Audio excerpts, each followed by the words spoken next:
రాష్ట్ర ప్రభుత్వం ఉపాధి కూలీలకు తీపి కబురు అందించింది. ఉపాధి కూలీలకు ఇందిరమ్మ ఆత్మీయ భరోసా నిధులు విడుదల చేసింది.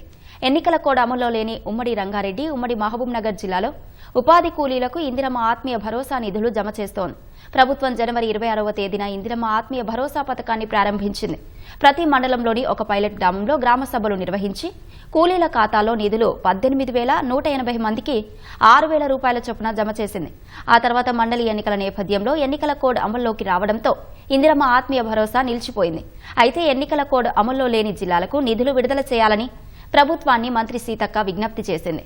ఉమ్మడి మహబూబ్ నగర్, రంగారెడ్డి జిల్లాలకు 66,240 మంది ఉపాధి కూలీ లబ్ధిదారులకు ఇందిరమ్మ ఆత్మీయ భరోసా నిధులను చెల్లించి 66,640 మంది కూలీల ఖాతాల్లో 39.74 కోట్లు జమ చేసింది.